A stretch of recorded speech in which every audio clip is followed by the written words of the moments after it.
In this box is a much more affordable alternative to the Fendi Baguette.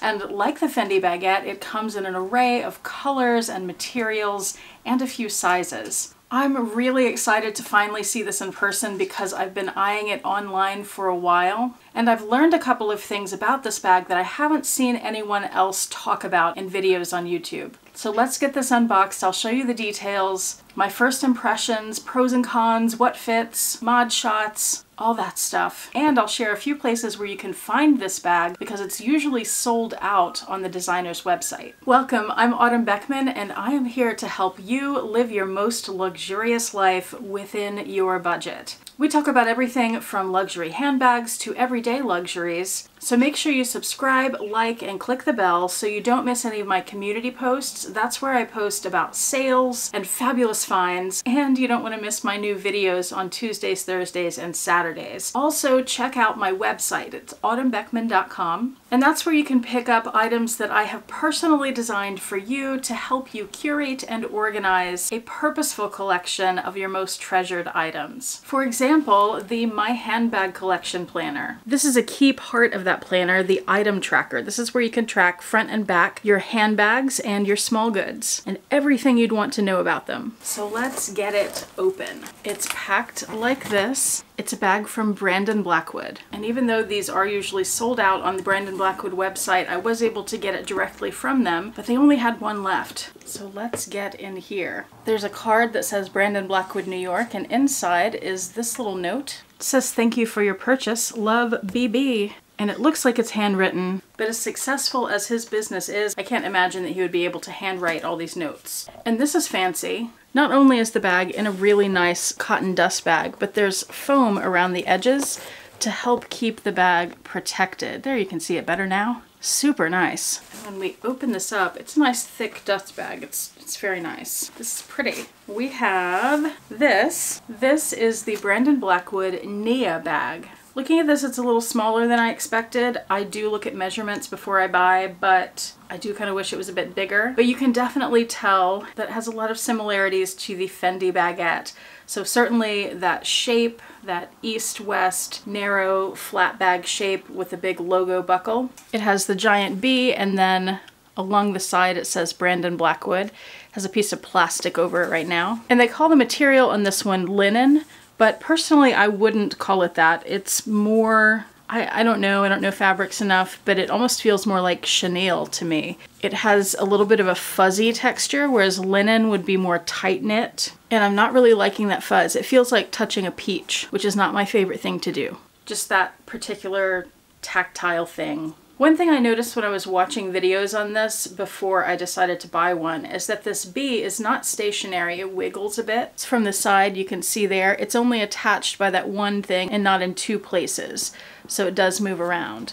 Now when you go to open this, oh, there's not a snap, I didn't realize that. It's just a hidden magnet, so that's nice. That's really a clean look. And you'll also notice that it has this strap that goes over it. I should give you a spin of this bag, I don't think I've done that yet. There's the front, there's the side. These things, I'm not 100% on this bag yet, so I'm not unwrapping all this. These are little tassels. There's a knot up here. I'll put a picture up, but they're little tassels that hang on the side. You have this big ring to attach the strap. And by the way, this is not leather. It's some kind of vegan leather, faux leather. So there's the side. There is the back, and that strap here is attached at the bottom and at the B, so it doesn't come apart from the top. It's secure there. And then there's the bottom of the bag. So when we open that up, that linen fabric, or whatever it really is, continues along the inside. There's a little bit of a gap right here, so the flap isn't one continuous piece into the back of the bag. Okay, inside they've got the strap, and I'm going to tell you right now, I don't think I'm going to keep this bag.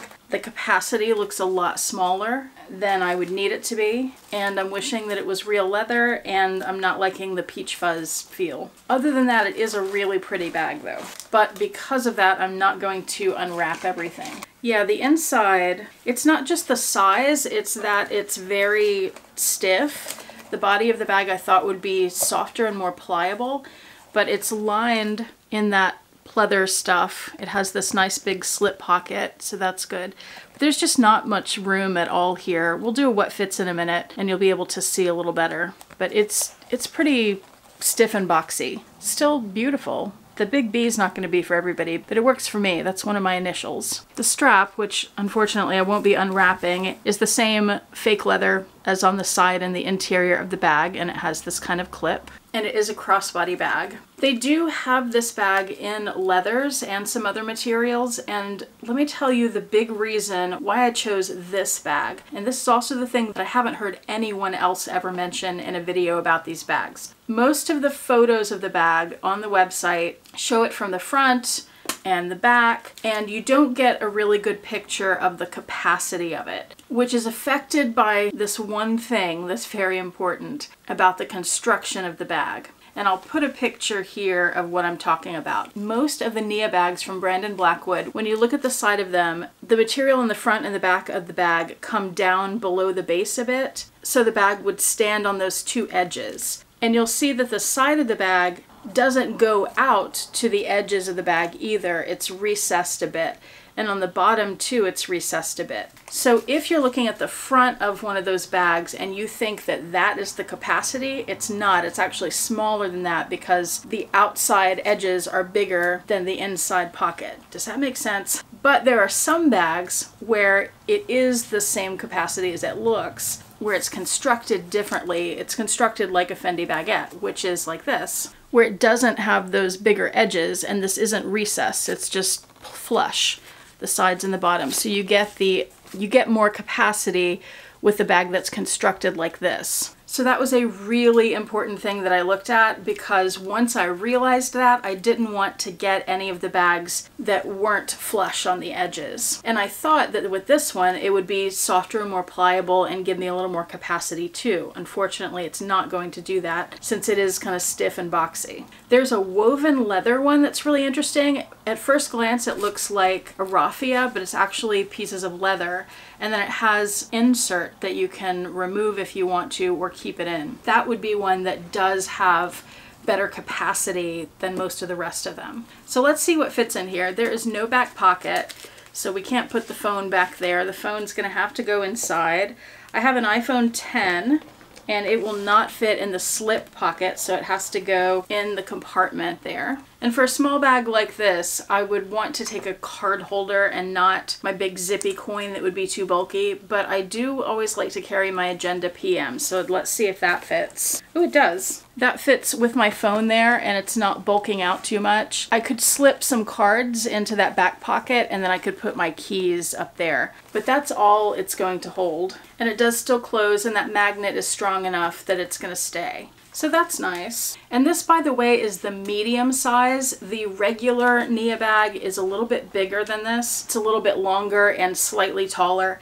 And then there's also a tiny, like Fendi has the little nano baguettes. They have these too. They had one of those in the linen. When I bought this, they had one left. And I considered getting that one, but I really want a bag like this. I guess I'm just still on the hunt for a Fendi Baguette though. And since I'm not going to unwrap it all the way because I'm sending it back and I don't want to ruin it for the next person who buys it, I can't do proper mod shots, but I'll do what I can here just to give you a sense of how it looks. So first of all, since that crossbody strap is removable, you can certainly hold it like a clutch, and that would be great. It can go under your arm or just in your hand, like so. And then that crossbody strap looked like it was pretty adjustable, so this is how it would look if it was hanging down. You know, pretend there's a strap there. It would look like that. Oh, and I'm looking back in the dust bag because I was about to put it back in. And it also has a short strap, which I know you can't see very well. Oh, I didn't realize this. The short strap is the linen material, not the fake leather.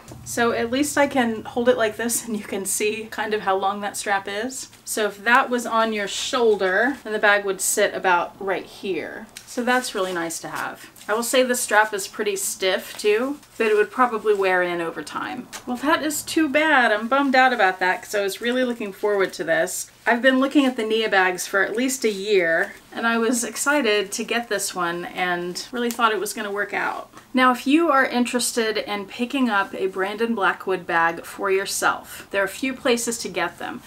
directly from Brandon Blackwood. However, they're very often out of stock.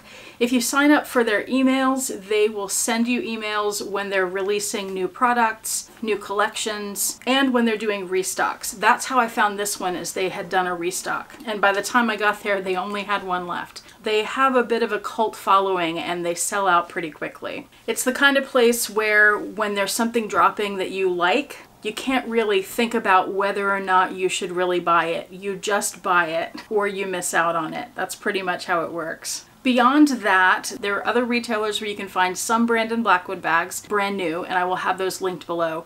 There are also some places you can find them pre-loved, so I will have those linked below as well. If you'd like to see the videos on my other Brandon Blackwood bags, I will link those below for you too, so you can check them out. And of course, make sure you check out my website to get a closer look at that handbag tracker and the other things I have available there. Thank you so much for watching. I do appreciate it. Hope to see you back here next time, and I hope you have a fantastic day. Bye.